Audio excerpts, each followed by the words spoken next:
Welcome to the Grit City Think and Drink. My name is Jim Gow, and I am the host of this here event. I would love to be back in person. Hopefully that'll happen sometime soon. We have an awesome talk tonight, so make sure that you stick around for that. And for those of you who haven't been here before, I'll give you the rundown on how things go. But a couple things. So this happens the second Tuesday of every month. So this is the August talk. And our speaker is going to give us a great talk. Right after that, we'll give away some prizes. So we have the Grit City Think and Drink socks, which are a hot commodity for anybody. So make sure that you stick around for that. We'll ask some trivia question, which I'll make up on the fly. And give away a couple pairs of socks. If you win, you will have to chat to me your mailing address so I can get those to you. No one else will get that, and we won't ask you for money, just so you know. So make sure you do that, and tell me what size you are, just so that I don't give you tiny little socks for your big feet. So after we do that, then we'll do a question and answer with our speaker, where you can try to stump the speaker and ask him any questions that you want, hopefully related to the talk that he's given.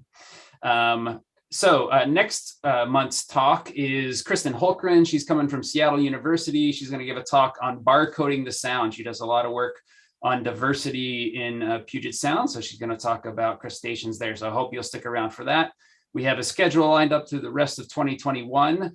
And I'm just starting to think about setting up 2022. So if you have ideas for speakers, you're welcome to chat that to me during sometime today, or you can email me. My email is down here at the bottom, jimgal@uw.edu, and I'd love to hear your ideas.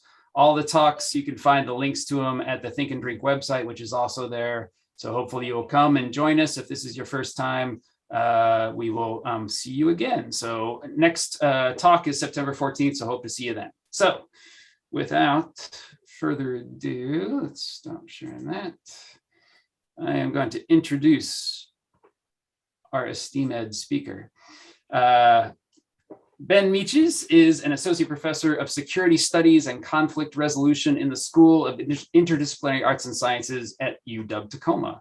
His research explores mass violence, humanitarianism, and political theory. He is the author of The Politics of Annihilation, a genealogy of genocide, and Humanitarianism Beyond the Human, which is forthcoming and which I believe is somewhat connected to this year's talk. So thank you, Ben, for coming, and thank everyone for being here. And Ben, it is all yours. Awesome. Well, let me begin by just extending my thanks for inviting me to give the talk. It's an honor to be here. I wish we were in person too. I think this would probably be a lot more fun to address with people in the room. I also want to extend my thanks to my wife, Bevan, for taking care of our two kids who are 5 and 1 at home, which is a handful in COVID age under best circumstances. And I know that is a little extra burden, so I appreciate that, as well as to my daughter, Adira, who helped me with some of the pictures you're going to see tonight. So I had a lot of assists on this one, and for everyone for coming. I hope this is a thought-provoking talk. I'm going to confess that this is some new material that I'm presenting for the first time in the way I am. So we're going to go and just kind of see where we end up in terms of how much I can cover, and I'll try to give you an overview of what this project is all about. So the title of my talk tonight is Dogs, Rats, and Goats, Oh My! On the Wonderful World of Non-Human Humanitarianism. And this is related to the broader book project that Jim just mentioned a second ago, which is going to be coming out with University of Minnesota Press, probably sometime in early 2023. And it's an exploration of the rise of basically laboring animals in different types of humanitarian endeavors, broadly understood. And the book addresses multiple kind of operations that use animals, different animals that have do a lot of different things. I can't condense all of that into one talk, but we're going to talk about a couple of examples of that tonight and try to walk through why this is such a significant and kind of interesting turn in the past couple of decades in the humanitarian spaces. So just kind of at the outset, I wanted to note that there are kind of a budding or growing interest in human non-human relations. And this is an image from the acclaimed documentary, My Octopus Teacher, which is available on Netflix if you haven't seen it before. It obviously won the Academy Award this past year for Best Documentary Picture. And it explores the relationship between Craig Foster, who's the man that's depicted here, and a common octopus. And in the story, Foster explains that for a variety of personal reasons, he started diving in the coast in South Africa, where he's from, and began to have all of these repeated encounters with this female octopus in the ocean. And that over time, they built a relationship that was not only valuable for him kind of personally and psychologically, but he ultimately kind of describes had pedagogical benefit for him, meaning that he drew sort of life lessons from exploring the encounters with the octopus. And a lot of that involved forms of touch and contact, thought and relationship that were something that I think he expresses that was lacking in a lot of his other social connections to some extent. And I use this as a touchstone for the fact that there's really, at this point, very broad interest in the way that humans and animals relate to one another. And humanitarianism is not immune to that, since questions of care, compassion, concern for others, how to address suffering are very much at the forefront of what humanitarianism is about. And yet there's also some very deep and interesting history to the way in which non-human animals have been introduced into humanitarianism. So we're going to walk through a couple of examples. The most broad version of this, if you're familiar with a kind of non-human animals at all, is probably something like Heifer International or Oxfam International, which are broad companies or organizations that assist in development and sustainable agricultural practice, traditionally by giving things like goats and cows to developing communities primarily located in the global south. I am going to actually kind of just reference some of these background organizations throughout the talk, but they're not what I'm going to pull to the forefront tonight. Instead, I'm going to delve into two different species that help with humanitarian work in war zones and in infectious disease circumstances.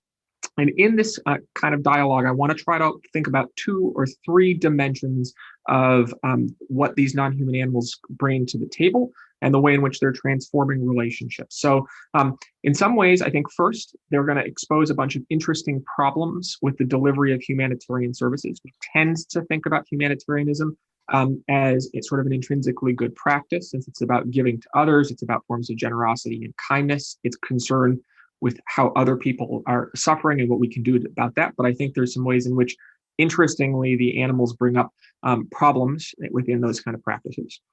Second, I think it exposes a really interesting problem with the way we define and think about humanitarianism itself. And that's where I'm going to concentrate the bulk, kind of the second half of the talk. And then third, there are some interesting provocations that emerge when you think about the role of non-human humanitarians, about what actual issues humanitarianism should be identifying, especially as we all kind of encounter the Anthropocene and the ongoing issue with climate change and sort of the 6th mass extinction. So I'll kind of end there. I'm going to talk about dogs first in demining and land clearance capacities, and then I'm going to transition into dialoguing about hero rats. And what I'm going to try to do is give you a little background as to how these particular set of non-human animals enter into humanitarian services. I'll try to talk about why they are good at doing what they do. I'll talk about the organizational benefits and the effects that they've had there. And once we've kind of gone through and talked about all of the cool biology, ecology, economy stuff, we'll move back to sort of what are the implications of this shift.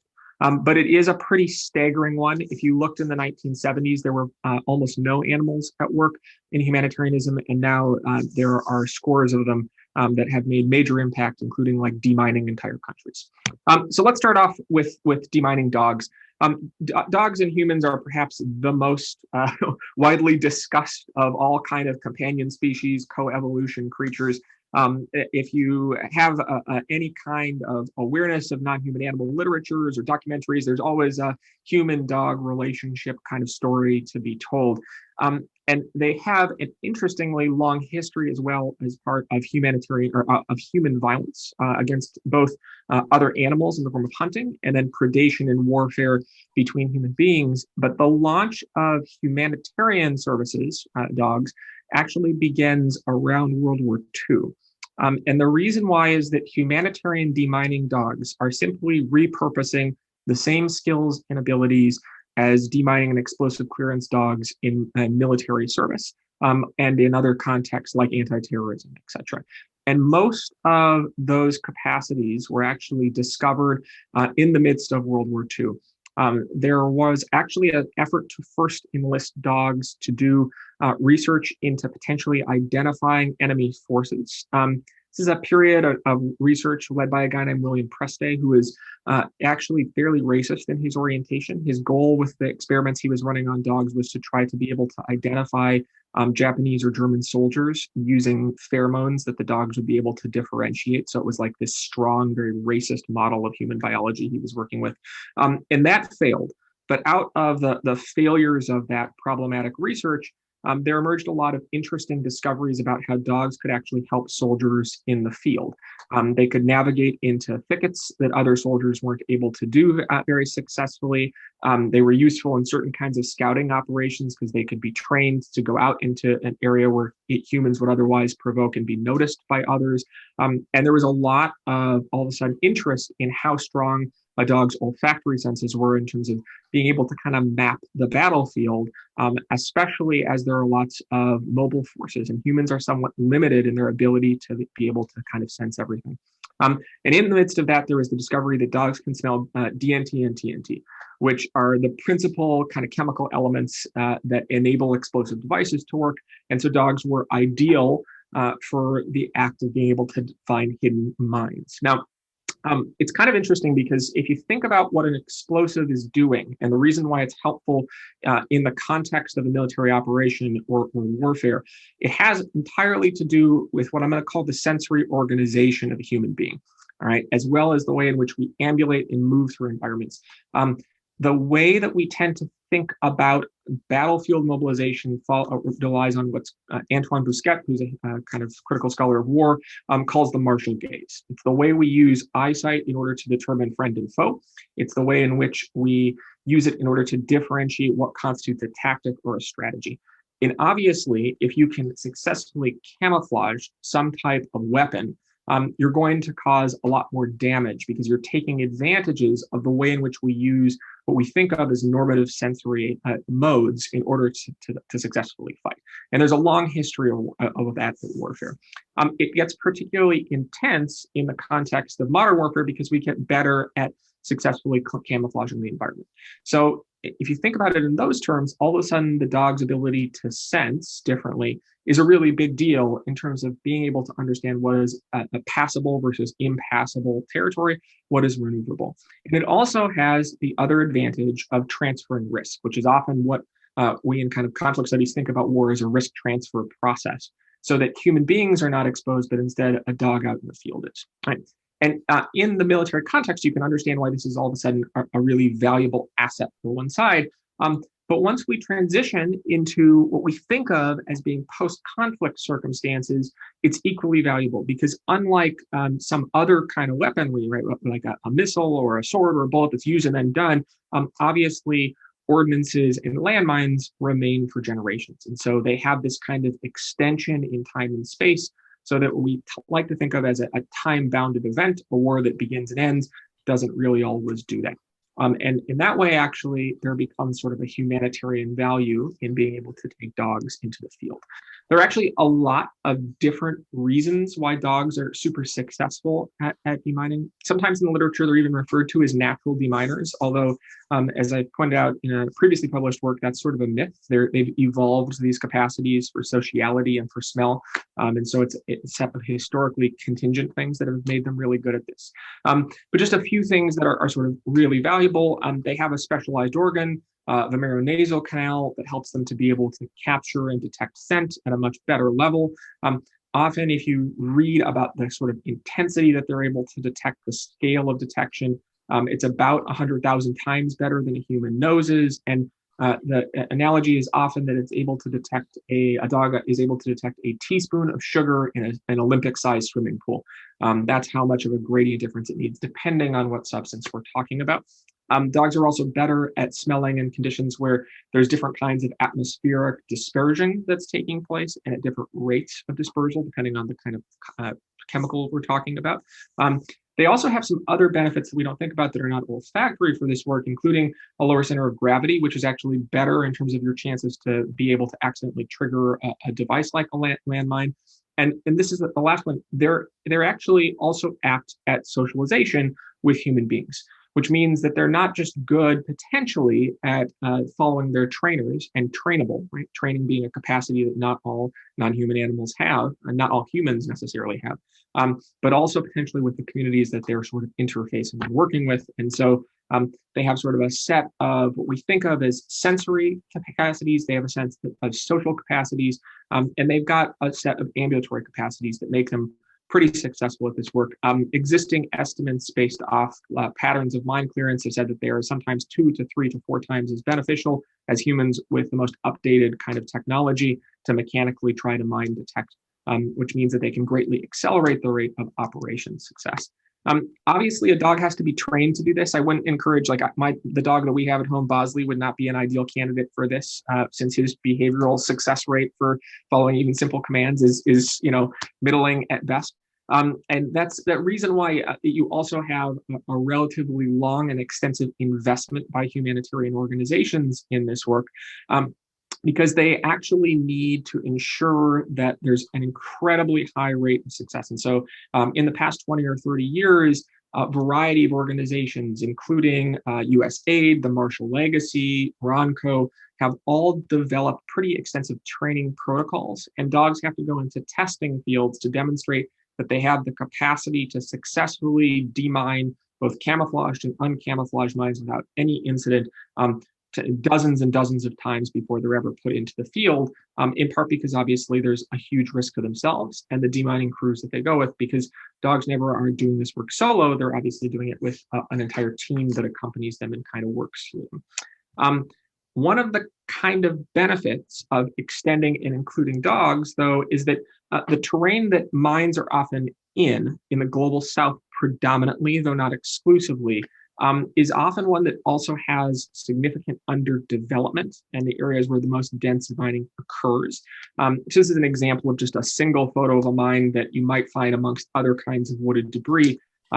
And so the problem that a lot of other human deminers encounter moving into these kinds of circumstances, it's literally impossible to successfully move through some areas more than a few meters at a time. And there are not insignificant casualty rates, which means that this is not humanitarian work that everybody signs up for. It's incredibly dangerous, and the dogs can reduce the threshold. So one of the kind of surplus benefits of having dogs involved in this is it actually decreases the stress of demining teams as well, much the same way that we think about non-human animals and companion species like dogs decreasing our stress at home. Although here the difference is not simply, did I have a hard, long day? Am I tired? It's about a threat of mortal danger, which means that it can significantly change the disposition and mood of work.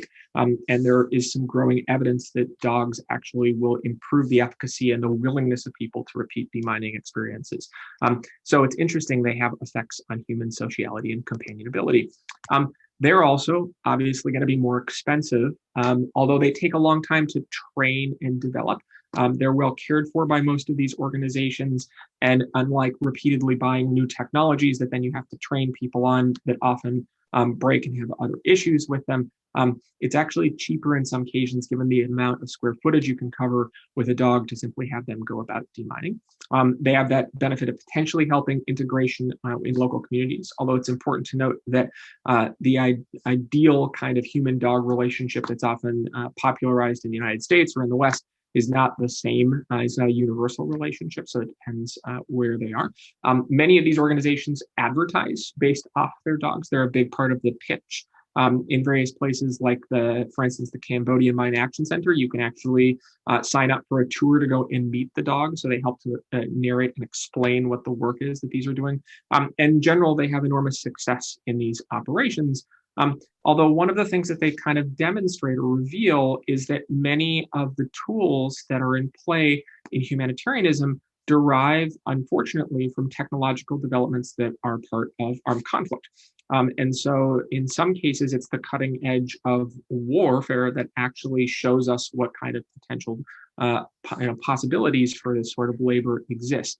And in some cases, the non-human animals kind of show as well that what we tend to think of, again, I made this point before, the conflict that occurred in the long past is not actually gone. In many ways, we deal with the problem that the kind of eco-theorist Rob Nixon calls slow violence, which is something where violence becomes ecological and dispersed through time, so that somebody totally removed, potentially even from the state that no longer exists, where violence was intended long ago, now continues to affect their worlds. And in some cases, the persistence of these kind of mining operations bring that home, which is an important kind of recognition, because when we think about armed conflict or debate armed conflict, we usually don't consider that the long-term kind of toxic effects of that last for generations and generations, and dogs kind of help illuminate that. I'm going to talk now about another humanitarian animal, which is rats. And before we go too far down this kind of rabbit hole into what rats are, we have to first of all stop, because we just talked about the animal that is quote unquote man's best friend. We can ignore for a moment the gendered aspects of that phrase. In contrast, rats are not. There's actually some historical evidence that they are one of the most detested animals in recorded history, in the sense that as long as there have been historical accounts, people have been writing mean things about rats. Believe it or not, if you read a lot of Aristotle, you can actually find places where Aristotle is bemoaning rats, for instance, 24 centuries ago. He's inventing politics and telling us what ethics is for the same time, and also saying how terrible rats are. We obviously have any number of different products that are deliberately for exterminating and getting rid of rats. Contemporary naval ships still often carry cats in order to make sure that rats don't get there. And rats can at best be said to have a kind of parasitical relationship with human societies and in the kind of dominant cultural imaginary, because they are basically a threat to the creation of agricultural stores. So rats become a problem for human beings once we start to try to store grain and other things like that.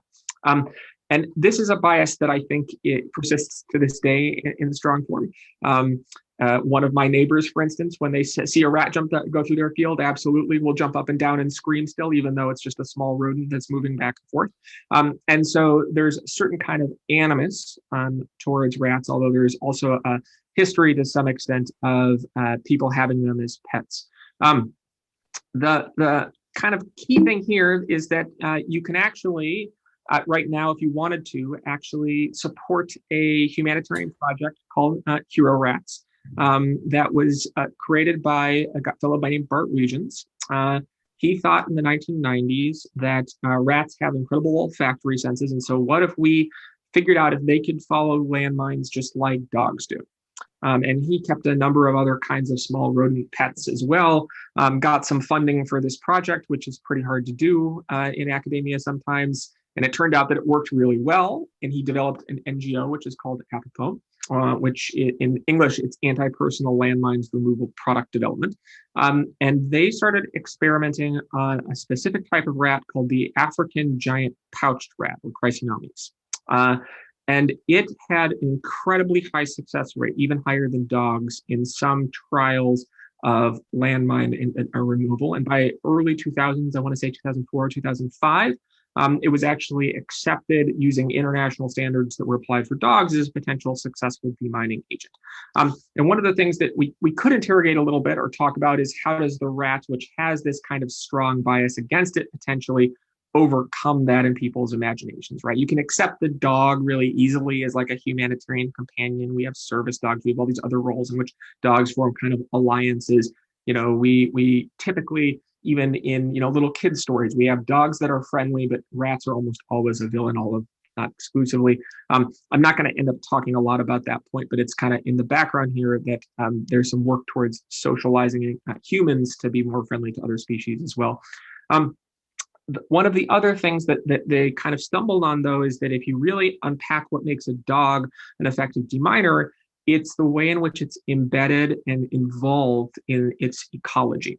And so if you unpack the rat, you realize it also has a series or set of sort of unique sensations and environmental interactions that can be very successfully tweaked and redeployed for the purposes of being able to find a landmine detection. What you're seeing on the sort of right side of your screen right now is actually the brochure that Apropos provides for free that says sort of how they go about the process of being able to talk about the rats. The other thing, though, that they explicitly were thinking about is relationships between the global north and the global south, right? So if you're confronting humanitarian situations where landmines persistent, most of the time you're also dealing with unequal power relationships and unequal economic relationships.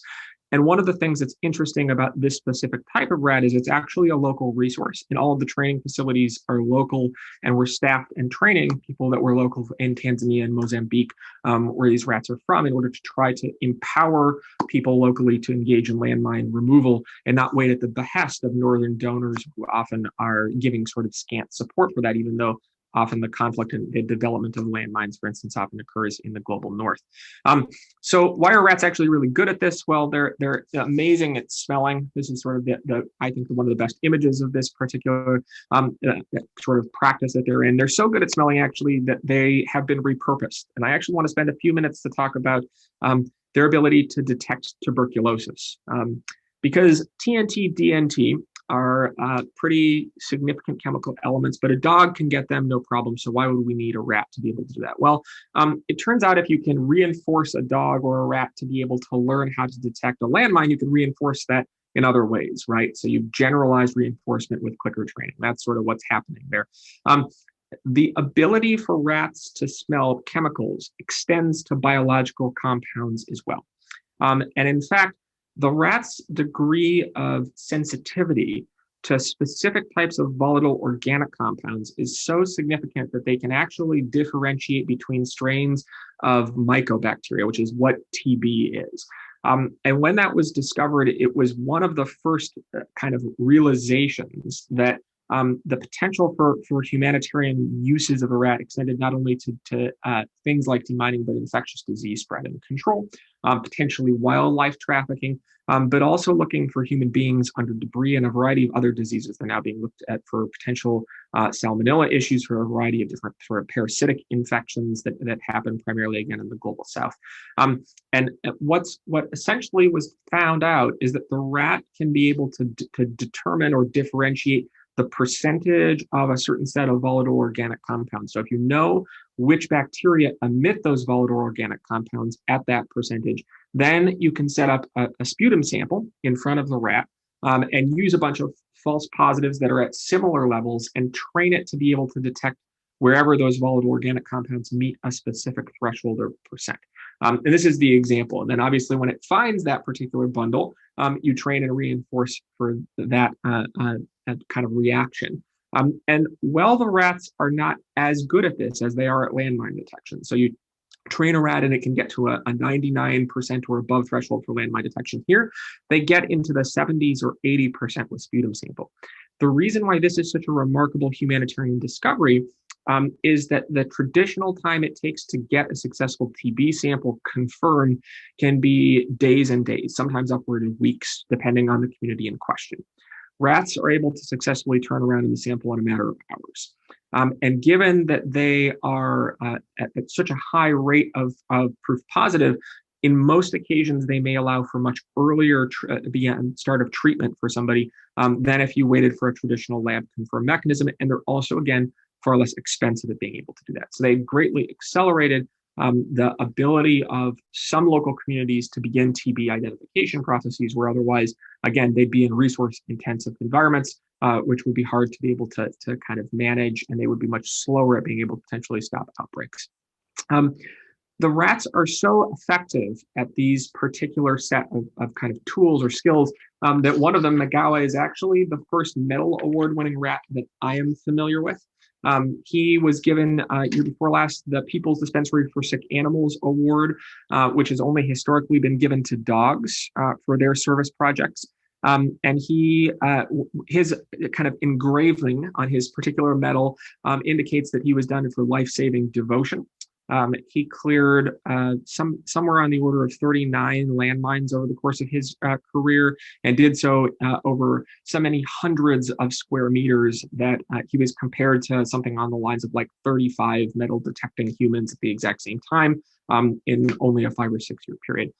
And so apropos work with these animals has extended to all over the world, from Ethiopia and Thailand, Laos, Cambodia, Vietnam, Zimbabwe. It's actually been explored and experimented in the United States. And this is sort of at the threshold of new research as they are able to determine that rats can successfully leap through those thresholds to kind of figure out the bacterial phylum. There's even some experiments. Can they smell into the viral phylum? Can they find where other organisms are to, for instance, help with the poaching of large game?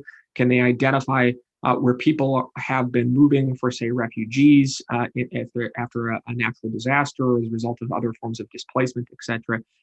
Basically kind of toying with that plane of sensation that the rat is accessing that human beings aren't. And its capacity, again, its capacity to enter into socialization, because socialization involves always kind of a two-way street. All right.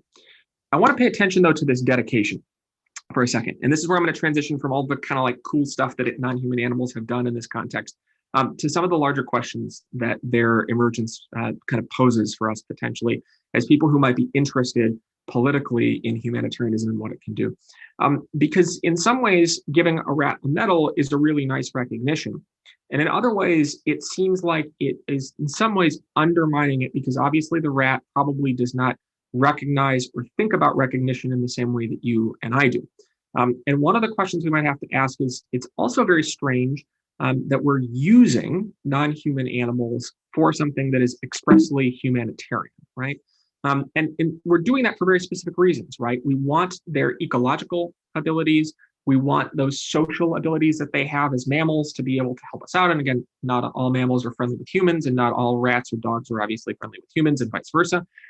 We want their ability to affect us in some cases. We want the dog to draw us into conversation to support this kind of work, right? Or cute rats. And in fact, you can, if you want donation links to be able to support both these organizations, I'm happy to give them to you at the end of the talk to be able to sponsor this kind of work. The question then becomes about politics, right? What role do they have in our worldview, right? And how do they change questions of equity and empathy and suffering that humanitarianism is about? Because in many ways, if we were to think about a relationship with another person doing this kind of work, if they were doing it without any kind of compensation or reward, we would think of it as an exploitative relationship fundamentally. And human beings are prone to anthropomorphism. That means understanding our world in human terms, and anthropocentrism. That means understanding the universe as fundamentally kind of for human exploration. And obviously, there are big problems with capitalism and industrial pollution and all other kinds of things, destruction of other species that are bound up with anthropocentrism, but it's also involved here in humanitarianism. So if you actually ask the question, what is a humanitarian? You'll find over and over and over again that humanity is the answer to that question, that being human is bound up with the practice of humanitarianism. So I'm not going to read through this whole quote because of time, but this is Nicholas Torrente, who's the director of Doctors Without Borders for the US division. And one of the things that it's at the beginning of this quote, he says, the most important principles are humanity, which posits the conviction that all people have equal dignity by virtue of their membership in humanity, right? Whatever that means. Again, you can't really define a thing by a thing, so there's a tautology built in there. If you go to the 7 principles of, say, the Red Cross, again, squarely humanitarian work, at the very beginning of it, their 7 principles is the term humanity. And again, it's desire to affect people on the battlefield, to care for people because they are human. Essentially, we have really strong anthropocentric definitions and ways of thinking about what's critical to humanitarian work.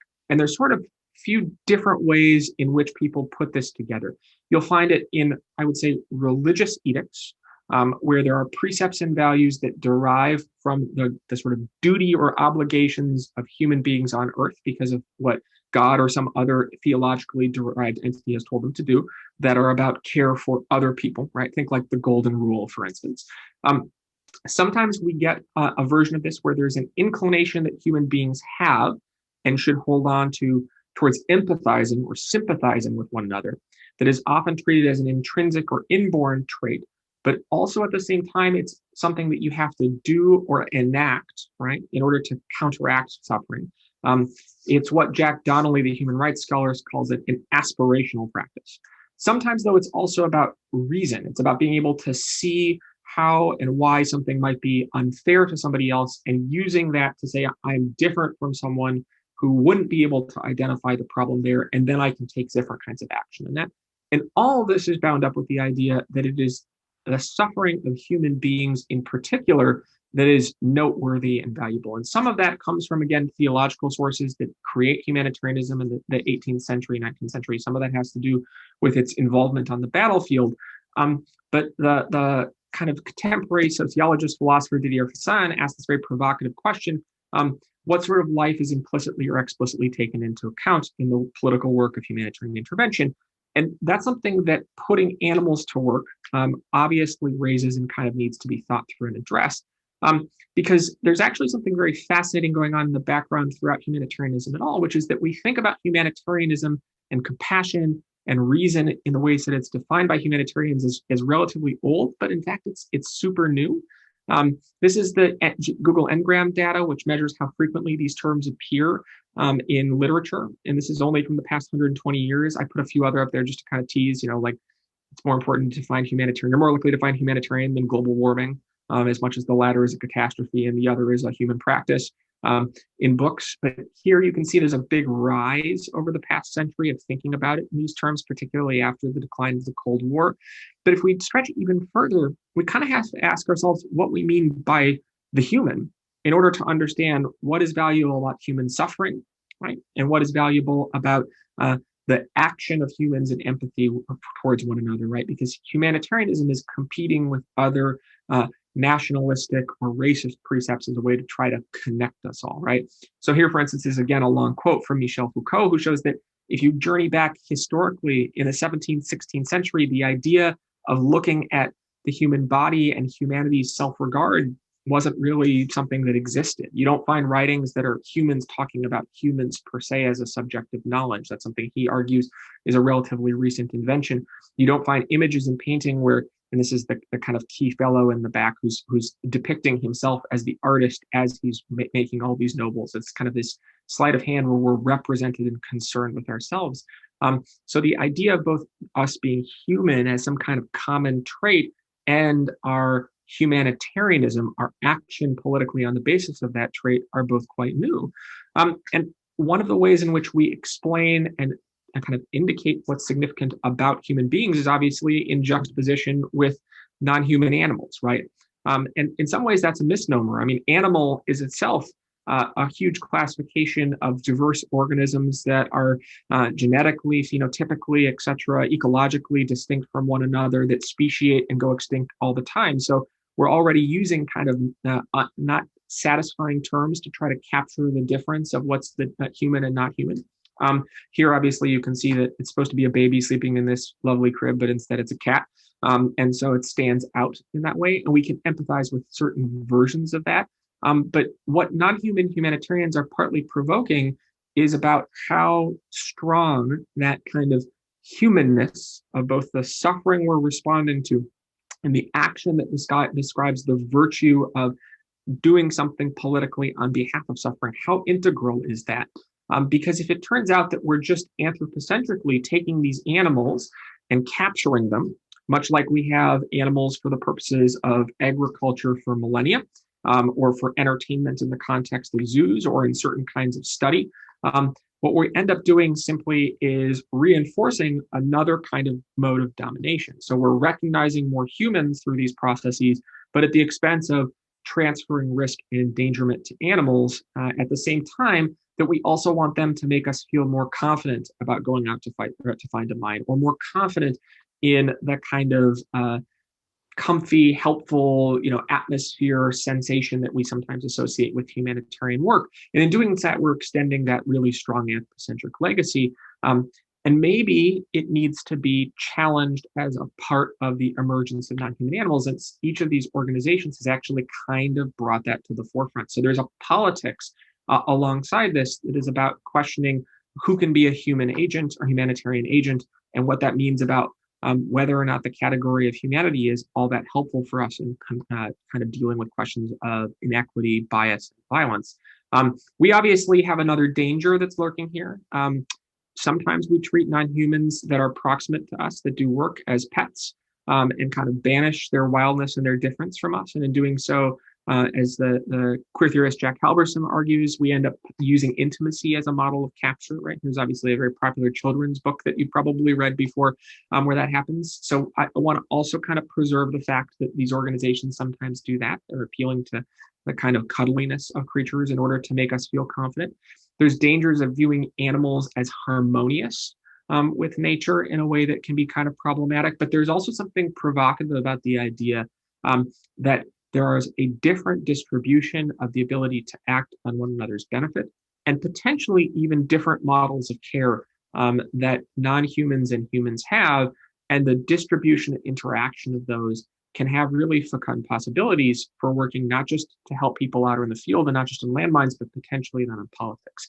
And I'll end with the fact that we read just yesterday about the new IPCC report that climate change is, in fact, as bad as it's been predicted to be for quite a long time. In fact, getting worse with a narrower window in order for massive political action to occur to stop it. But we also live, it doesn't foreground this as much in the news stories, in the sixth mass extinction, which is a period where the background rate of extinction has been, far and away exceeded, with many different non-human species, particularly amphibians, et cetera, being really hard hit. One of the interesting things that the inclusion of these non-human animals does as well is begin to prompt humanitarian intervention, which is some of the largest non-state, non-corporate action in the world, to begin to start to think about ecological difference a little bit. We live in an era where there's some estimates that 97% of the vertebrate matter on the planet is either a human being or a non-human animal raised for the purposes of human labor or consumption.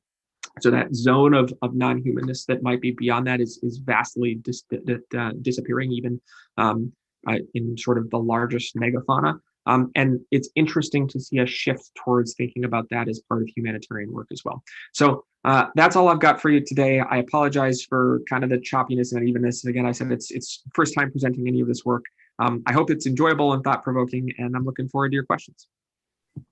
Awesome. Thank you very much, Ben. That was awesome. I'm sure I have a ton of questions, but we'll get to that in a second.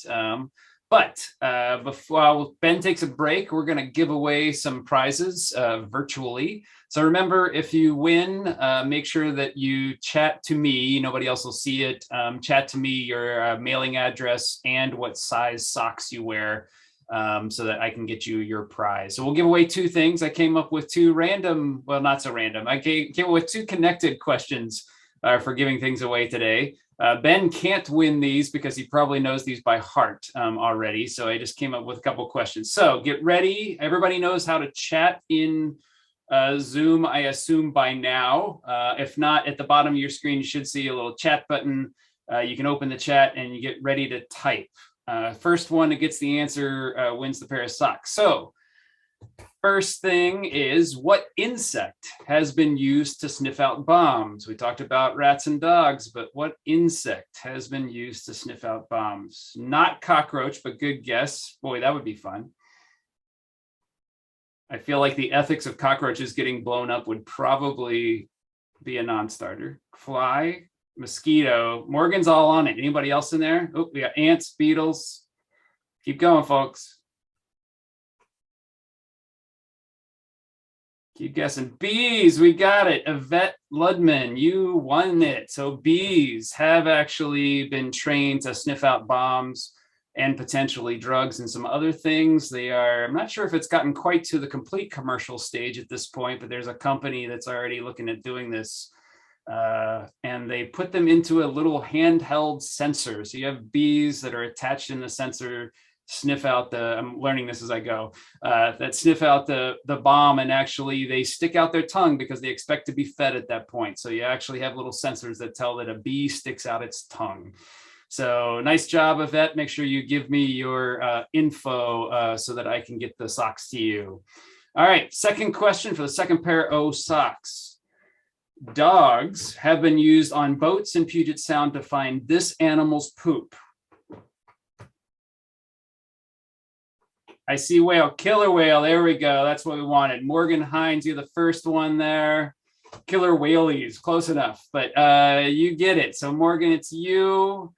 You win the second one, and everybody have actually seen a talk by the people who with the orca poop sniffing dog, which is quite entertaining. If you ever get a chance to check out that, it's really a cool event. So Congratulations. Make sure that you guys give me your info and we'll get those socks to you.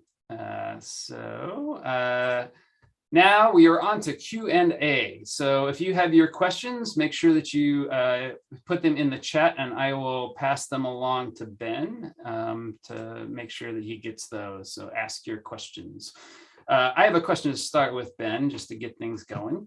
So I was actually noticing that your talks talk about vertebrate animals and your description actually talks about vertebrate animals. So do we draw a line with the ethics of using invertebrates like insects or anything else?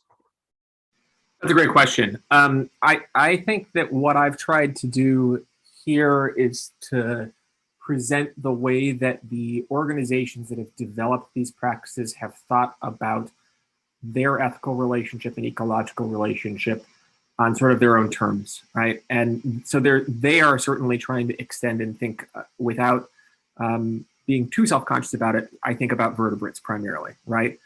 Which, I'm not a scientist.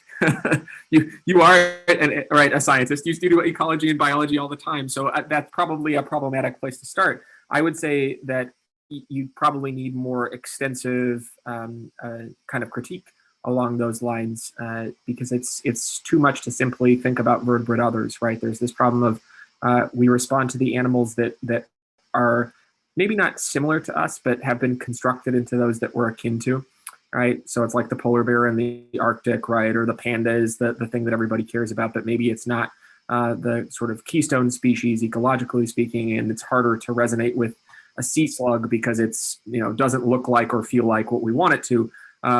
But that's where maybe the work needs to be done kind of with what seems like ugly and unimportant things. There is some effort to stretch this, though, a little bit with the case of like the rats, for instance, where it's something that there is existing fear of and to overcome some of those sort of anthropocentric biases. So I would be trying to think about what would an ethical experiment along those lines be, for sure, even if these organizations aren't there yet. Excellent. Folks, if you have questions, make sure you put those in the chat. I'll give you another one. So I was actually wondering, so humanitarianism, I feel like is getting used or humanitarian work has gotten used in a lot of ways, which sound like from your definition may not meet the sort of original definition of what it is. So for people who work to save elephants or to save, other charismatic megafauna along those lines, so is that humanitarian because of brain function? Is that something else? Yeah, so here there have been, there are usually, in the way the literature defines and thinks about it, about 14 or 15 major humanitarian organizations, and most of them have a strong human-centered element to them, right? And again, we could talk more about the history of humanitarianism. There are a couple of fantastic books on this subject. Michael Barnett wrote a book called Empire of Humanity that's about the rise of humanitarianism from the kind of 18th, 19th century battlefield concerns in Europe to people like Sam Moyne, who are historians of human rights and humanitarianism that have shown the degree to which they're kind of caught up in questions of the political ideals surrounding what a human can and can't do, right? And part of that is when we moved into nationalism, right, is our way of carving up European space. And we think about territory and belonging. We have all of these in-betweens and outsides, right? So for instance, what does it mean for people to encounter one another on a battlefield when they're supposed to be protected by rights? All of a sudden, they're not anymore. What happens to people who don't have a state, right? That's usually where then the category of humanity helps us say, well, we need to press past that.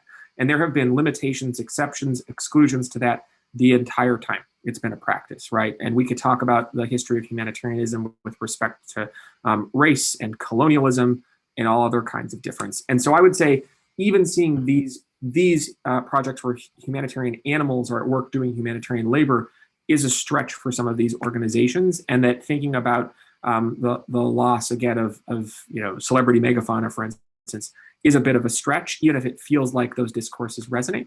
There is some good reason why we hear that, and we might think of those connections going together. The victim of humanitarian, catastrophes for us has some political features pretty regularly in the way we talk about them. They tend to be relatively powerless. They tend to be innocent of the suffering. We don't think about them as people who are involved in a war in a significant way.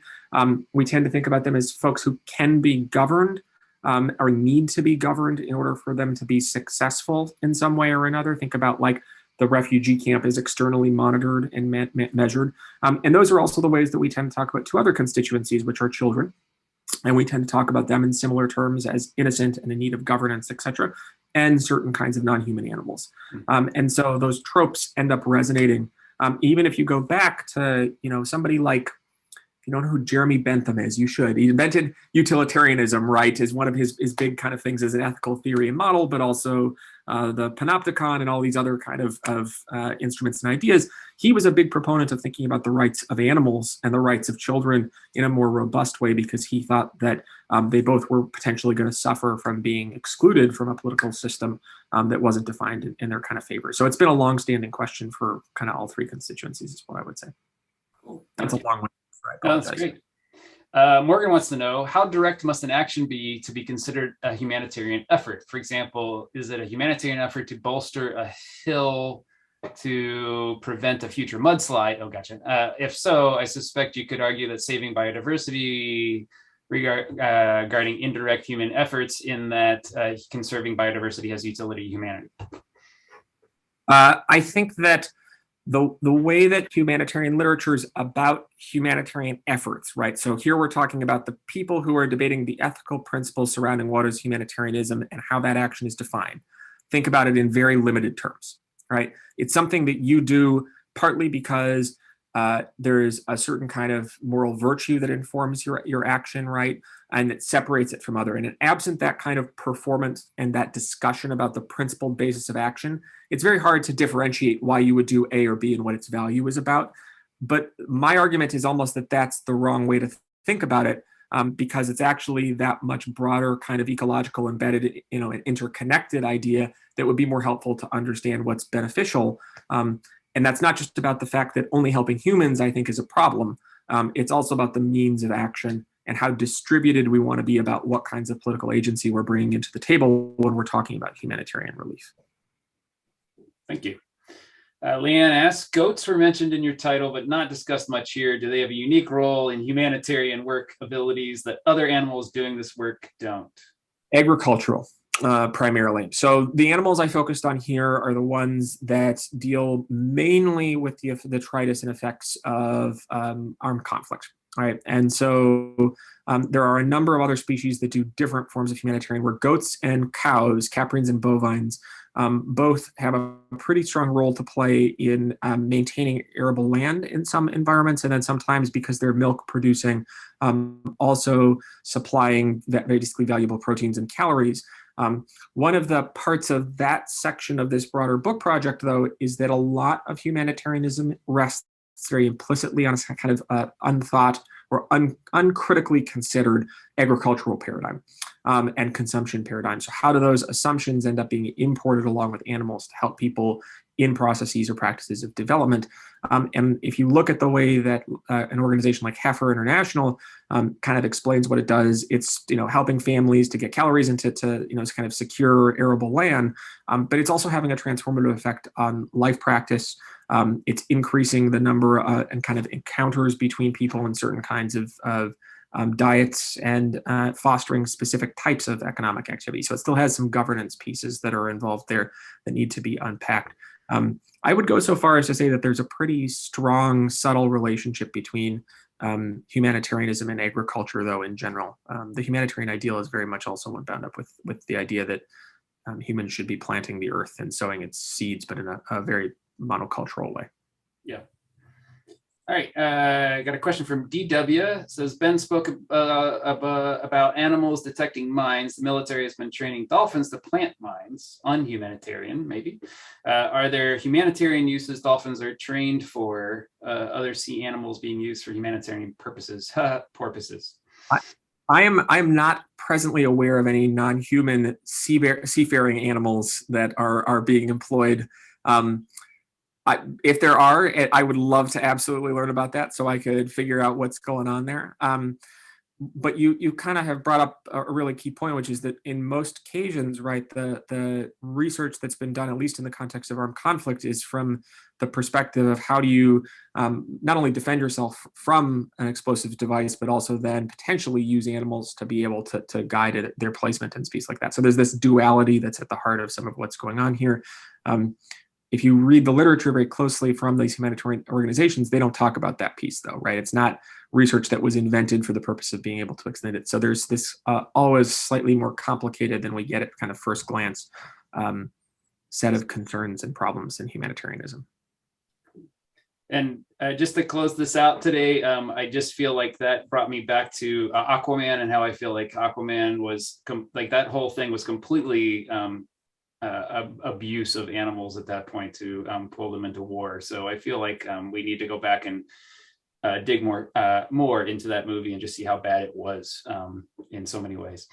Well, if you want to talk about armed conflict, there's, non-human animals have existed as part of armed conflict probably as long as there have been armed conflicts. And depending on how we want to think about armed conflict, it's hard to be able to differentiate intraspecies violence from pre-existent and even pre-human violence, right? So we have evidence, for instance, that hominids that were not modern humans had violent tools and that they used them against one another, right? So war may precede the invention of humanity in some way, at least as the way in which our species enacts it to some extent, and it's certainly involved. I mean, there's a pretty strong case to be made by some armed conflict theorists that like it isn't really until you get the stirrup that you can even talk about war emerging in quite the exact same way. And you always are involved in ecologically when you're involved in warfare too. I mean, I think the stone only works because of the laws of physics and because it's been hammered in a certain way. And so you have to be able to operate it in order to make everything function. So there's this interesting kind of ecological embeddedness that's been there the entire time. It's not surprising at all to me that we've appropriated non-human animals into that process, even created them. I mean, there's a strong legacy for, specific dog species, right, as being created nothing but for their propensity to harm other human beings, often in the context of armed conflict. So in some cases, the ability to do that is also what has, bred them to have strong socialization and strong discipline, but also such strong olfactory sensation that they can do these humanitarian works as well. And we still use German Shepherds or Belgian Malinois for attack dogs, and you can see them. I mean, the U.S. military deployed them in Iraq and Afghanistan to, involved in shooting encounters, and they jump out of or helicopters wearing body armor. And it's the same species that's helping out in the fields to try to solve what's the detritus in Cambodia and other places like that. So many more questions, but unfortunately we're out of time, so we'll have to have a beer and chat at some point. Love to talk some more. Thank you all. Thank you, Ben, for a great talk. It's been wonderful. Thank you all for coming tonight. I appreciate it. I hope you all are doing well, and hopefully we'll see you all September 14th for the next talk. Everybody take care and be well, and hopefully we will be back in person at some point in the near future. Take care. Make sure if you won your socks that you got me your info. I saw at least one, but I'm not sure if I got both folks. So make sure you send me your info and I'll get you your socks. Thanks, Ben. That was awesome.